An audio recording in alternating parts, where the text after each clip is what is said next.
જય શ્રી કૃષ્ણ, જય માતાજી. કેમ છો બધા? મજામાં જશો તો સ્વાગત છે તમારું આજના નવા વ્લોગમાં. હવેથી આપણે ડેલી વ્લોગ આવી જશે, તો તમે ડેલી વ્લોગ જોવાનું ભૂલતા નહીં. હમણાં બહાર નતા એટલે આપણે પછી કઈ ડેલી વ્લોગ બનાવતા નહોતા. ફ્રી થઈ ગયા છીએ તો હવે આપણે ડેલી વ્લોગ ચાલુ થઈ જશે. જો કાલે કેટલા બધા કપડા ઇસ્ત્રી કર્યું તમે બધા વ્લોગમાં જોયું છે કે ઘણા બધા કપડા ઇસ્ત્રી બધું કરી નાખ્યું. બધું કામ પતી ગયું છે. હવે નવું કામ ખોલશું એ કાલના વ્લોગમાં જોઈજો કે શું ખોલ્યું. વિચાર છે હવે નવું કામ કઈક કરીએ. નવરાત થઈ ગયા છે તો જો સેવ ટમેટાનું શાક બનાવું, કાલે બનાવું તું પણ પછી શું કહેવાય જયું જમવાનું હતું બહાર એટલે આપણે કઈ બનાવ્યું નહોતું.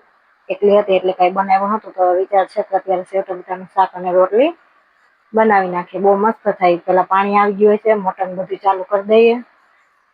બાર હું કઈ જોવા ગઈ નથી તો જોઈ લઉં. પાણી આવી ગયું હોય તો મોટર ને ચાલુ કરી દઉં. ટાંકો ભરાતો હોય તો લસણ ને બધું ફોલવાનું હોય છે.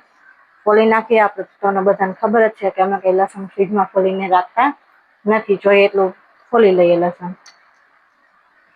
પછી તમે બધા વ્લોગ આગળ જોજો તો તમને ખબર પડશે કે સેવ ટમેટાનું શાક કેવી રીતે બનાવું છું. બહુ મસ્ત જ થાય. કેટલો ટાઈમથી સેવ ટમેટાનું શાક બનાવ્યું નથી એટલે અમારો વિચાર છે કે આજે બનાવી નાખું. કાલે બનાવું તું પણ કાલે કેન્સલ થયું બનાવવાનું એટલે હવે આજે બનાવી નાખીશ. બનાવી નાખીશ રોટલી.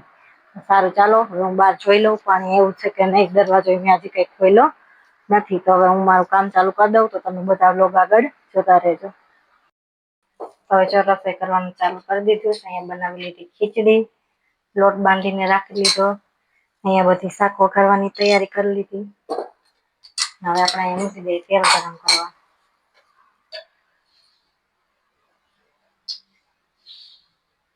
સેવ ટમેટા બનાવવા છે.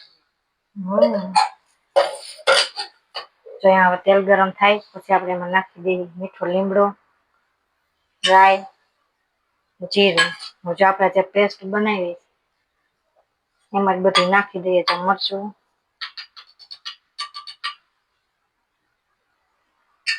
ટમેટા જો છાલ ઉતારી નાખીશ.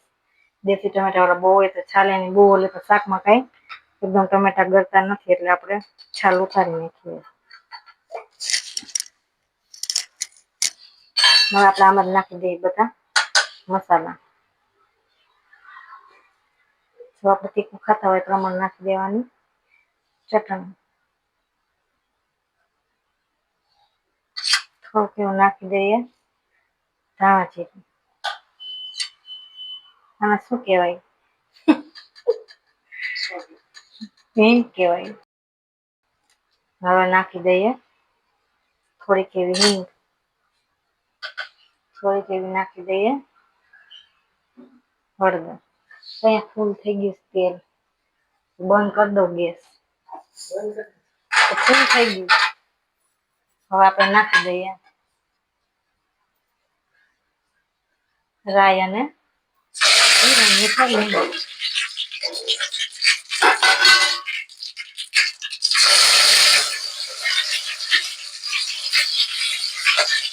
રાઈને ફૂટવા દઈએ. આમાં પેલા થોડુંક પાણી નાખવા દે વઘાર બળી જાય. ભલે બળી ગયું. તેલ ફૂલ થઈ ગયું.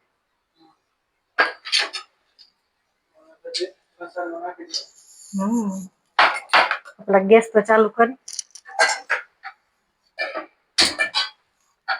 થોડુંક એવું નાખી દીધું પાણી જેથી કરીને ચટણી કાંઈ બળે નહીં.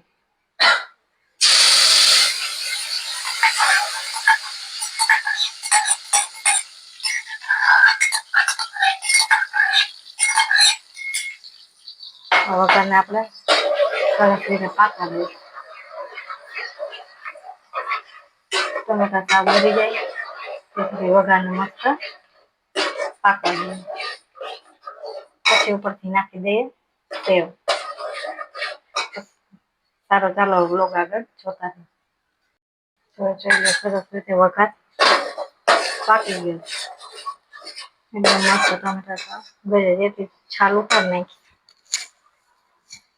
હવે નાખી દઈએ થોડુંક પાણી. તો પાણીને આપણે ઉકળવા દઈએ પછી નાખી દઈશું સેવ. સેવ ટમેટાનું શાક તો વઘારી લીધું છે. હવે પાણી ઉકળી એનું રાહ છે. પાણી એકદમ ઉકળી જાય પછી આપણે નાખી દઈએ ઉપરથી સેવ. પાણી એકદમ ઉકળવા દઈએ જેથી કરીને વઘાર મસ્ત પાકી જાય. પછી ઉપરથી નાખી દઈએ સેવ. પછી બનાવી નાખીએ રોટલી. હવે જોયું એકદમ પાણી ઉકળી ગયું છે. હવે આપણે ઉપરથી નાખી દઈએ સેવ.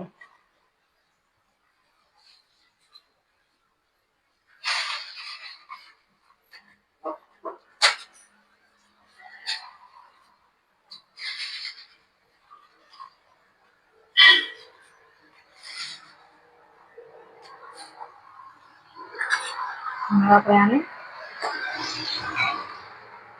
હલાવી આટલી સેવ રાખીએ જો જયું માટે. સેવના શાકમાં ઉપરથી સેવ નાખી ખાવું એને ગમે. હવે આને કરી દઈએ બંધ. જોઈને ખીચડી બની ગઈ. ટમેટાનું શાક બની ગયું. રોટલી પણ બનાવવાની બાકી છે. હજી તો 7:15 થયા છે. મેં કીધું અત્યારમાં કઈ રોટલી બનાવી છે નહીં. થોડીક મોડેકથી બનાવીશ. ખીચડી બનાવીશ. ટમેટાનું શાક બનાવ્યું. હજુ પણ મેં ધાણા ભાજી નાખી દીધીશ. હમણાં તમને બધાને બતાવીશ કે શાક કેવું બન્યું કે. અને પછી તમે બધા કોમેન્ટ કરીને કહેજો કે કેવું શાક બન્યું કે. જો જઈને આવી ગયા, નાહી લીધું, બેઠા છે બહાર. પછી અંદર આવે પછી જમી લઈએ. અમે મેં કીધું અત્યારમાંથી કઈ રોટલી બનાવી નથી. હવે તો 7:15 7:30 થઈ જાય તો કેટલો ટાઈમ હોય. એટલે મેં કીધું કઈ વહેલી રસોઈ નથી કરવી. એટલે શાક ને ખીચડી બે કરીને રાખી દીધું. લોટ બાંધીને રાખી દીધો. 2-3 રોટલી કરવી. મારે કઈ રોટલી ખાવી નથી. મારે ખાલી શાક જ ખાવા. શાક ને ખીચડી જ ખાવું. રોટલી કરીને પછી પાપડ ને તળી નાખું. સારું ચાલો હવે તમે બધા હમણાં બ્લોગ આગળ જોતા રહેજો તો તમને ખબર પડશે કેવું શાક બન્યું છે.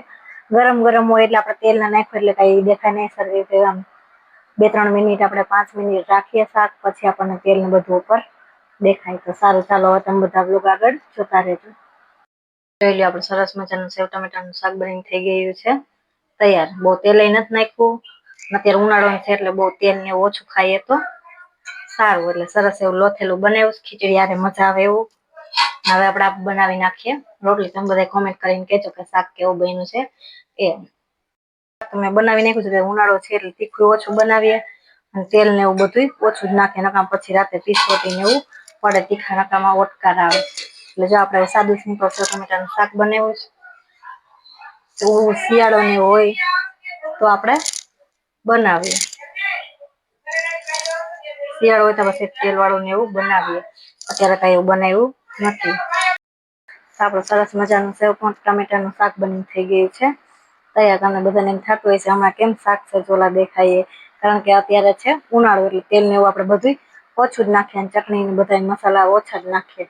ધાણા જીરું હળદર છે તો ત્યારે વધારે નાખીએ. તીખું બહુ કઈ બનાવી નહીં. અત્યારે ઉનાળો જેવો છે ગરમી એટલી થાય ને પછી રાતે તીખા ઓટકાર ને એવું આવે એટલા માટે અત્યારે તેલ ને એવું બધું ઓછું જ રાખીને તીખું પણ આપણે ઓછું જ બનાવીએ. શિયાળો હોય તો બધું નાખ્યું હોય. લીલું લસણ છે તેલ વાળું એકદમ લાલ શાક હોય તો મજા આવે ખાવાની. અત્યારે પણ આપણને તેલ વાળું ને એવું ઓછું ખાઈએ તો સારું. બહુ રસા વાળું નથી કર્યું. કોરું મોરું છે કર્યું. ખીચડી યારે મજા આવે એવું. તો ચાલો હવે રોટલી કરવી. 7:30 થઈ ગયા. તો રોટલી કરી નાખું પછી અમે જમી લઈએ. પછી વાસણ કરી નાખીએ. પછી ઘડીક બેસીએ ને પછી સુઈ જશે. કાલે પાછો બ્લોગ તમે જોજો. કઈક નવું હોય છે કાલના બ્લોગમાં શું કામ કરીએ છીએ અમે વિચારું છે હવે કરી નાખવું છે. એમ તો કલાક કરશું. તમે બધા બ્લોગ આગળ જોતા રહેજો તો તમને બધાને ખબર પડશે કે હું તમને આગળના બ્લોગમાં શું કહેતી હતી. તો સારું ચાલો હવે આપણનો બ્લોગ આપણે અહીંયા જ પૂરો કરશું. અને અમારા વિડીયો સારા લાગતા હોય તો લાઈક શેર અને સબસ્ક્રાઈબ કરવાનું ભૂલતા નહીં.